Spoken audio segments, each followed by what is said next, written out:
Well, he's a third-generation hockey player and certainly no stranger to the Sherwood Park area. And now he's the newest member of the Sherwood Park Crusaders. Bruce MacGregor, acquired in the last couple of weeks by Adam Mana and Jeff Wojtke, the management staff and the coaching staff of the Sherwood Park Crusaders, bolstering a roster as they make their way through the offseason ahead of what should be a very wide open campaign in the 2021-22 AJHL North Division. So we know this as a player who's played for the rivals. The Spruce Grove Saints were where originally we saw Bruce MacGregor break into the Alberta Junior Hockey League. He played a couple of seasons there, bounced around a little bit with some time in Bonnyville and I believe Olds as well, before finally coming to rest in his 20-year-old season back here in his hometown of Sherwood Park. We'll tell you who he knows from the program already and what he's looking most forward to about donning the Crusaders colors when Bruce MacGregor joins myself on Coffee with the Crew. Bruce, so we've seen you around the North Division for a number of years now. Pleasure to welcome you to the good guys, if you will. Welcome aboard. Yeah, it's good to be a part of the organization.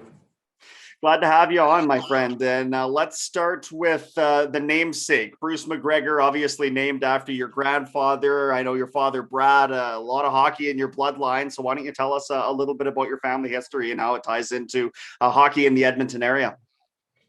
Yeah, they both kind of grew up playing here and both took their careers to great spots. My grandpa being in the NHL and then my dad all the way through college into the minor leagues. So two guys that grew up locally and played here, and definitely two guys that have both impacted and altered my journey up until this point, and both two huge people who have helped me here today. So yeah.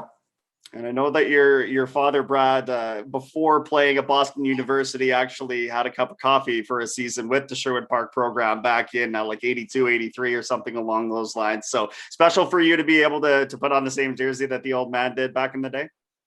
Yeah, no, it's a pretty cool feeling. Obviously, we haven't played for the same team yet, but it's gonna be nice to kind of join and follow the same ranks that he went through there.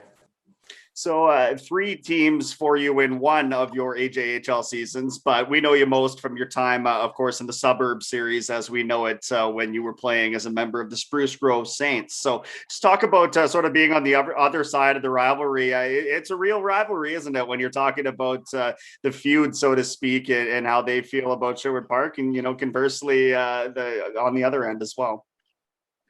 Yeah, you know what? Usually, oftentimes, it's the same guys that are being recruited by both sides. So two historic programs, and both bring in great talent from in the area. So yeah, when you kind of choose to go one way or the other, there's definitely going to be some rivalries built up, and it's been like that for a while now. So two great programs, and just two very competitive teams. Now, I think it would have been 2018-19 where you met in the playoffs. Is that right? Against Sherwood Park? Yep, 2018. Yeah. So is there anything about that, maybe even that season series or in the playoffs, that really stands out to you in your memory of just, even as a hockey player, something that really leaps out from the rivalry series?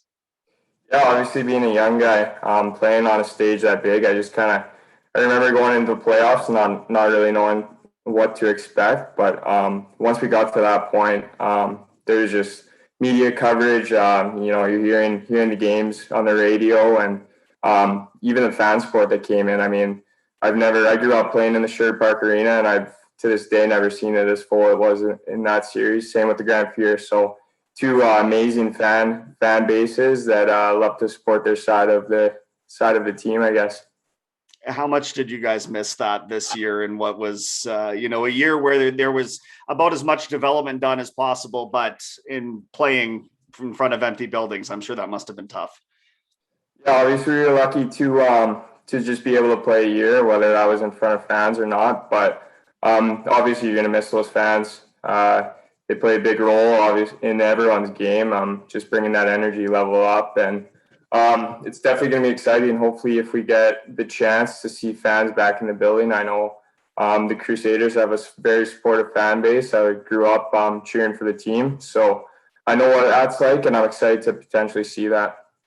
With that being said, is there anybody that is on the team now that you either grew up playing against or with that you're going to be reunited with? I know at one point you and Zafir Raji had were good buddies, I believe. Yeah, me and Zaf grew up. We went to junior high together, so we were in the same class for about 3 years. So I got to know him pretty well. He's a great guy. I'm excited to get back with him. Other than that, I'm familiar with a couple other players. I know over the last couple of years, Nick Magus and I have grown pretty close just through summer skates and whatnot. So yeah, no, I'm very familiar with a lot of the team, and I'm just excited to introduce myself to all the other guys. And when you introduce yourself to the fans on opening night and you're out there and the puck is dropped for the first time, for those who haven't seen you play or maybe haven't taken as much notice when you've been going against the Crusaders, what is your brand of hockey? What is Bruce MacGregor hockey? I think first and foremost, I like to be reliable kind of throughout the ice in all three zones. I like to be reliable kind of in all situations, whether that be special teams or 5-on-5, kind of first shift of periods, last shift of the game. So I'd say that first and foremost. Aside from that, I'd like to contribute to points and just kind of do what I can, whatever it takes for the guys around me.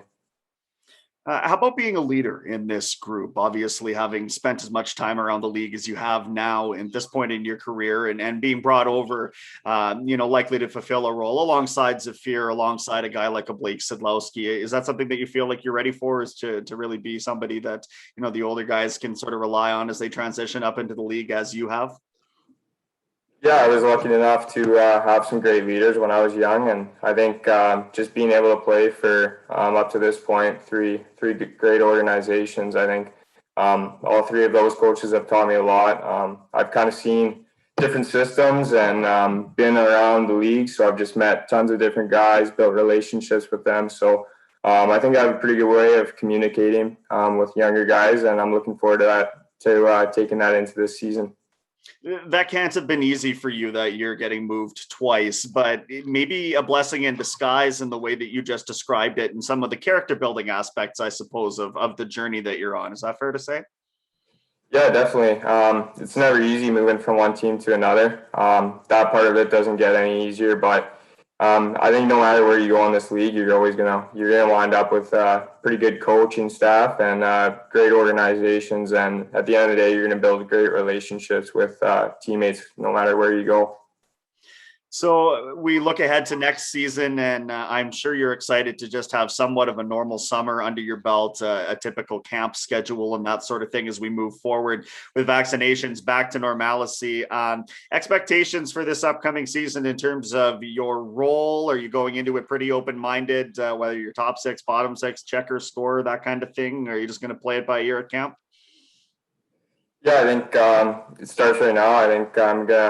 I know I'm going to be working in the off season to put myself in the best situation possible to begin with. But once I get there, I'm not going to take anything for granted. I'm going to go in with intentions to being the most impactful player that I can here. And I know there's a lot of great players on this team that I'm coming into, so I'm going to have to earn some ice time here when I get there. Well, Bruce, it'll be a pleasure seeing you out on the ice in the right colored uniform, so to speak, this time around. Welcome to the Crusaders. Thanks for doing this. Yeah, thanks a lot. So grandfather Bruce with a long professional hockey career ending with the WHA's Edmonton Oilers, actually a former teammate of Sherwood Park Crusaders scouting staff member Ross Perkins. So a bunch of little tidbits tied into the Bruce MacGregor acquisition. So the upcoming season all seems to be on schedule as we move ahead toward the end of this pandemic. Excitement all around. Be sure to keep it locked on all forms of Crusaders social media at SP Crusaders on Instagram and Twitter. Of course, you're already on the YouTube page, but you can find us on Facebook as well. A simple Sherwood Park Crusaders search there. The audio version of the podcast available anywhere you get your ear candy. It's Brenden Escott. Thanks so much, as always, for listening to Coffee with the Crew.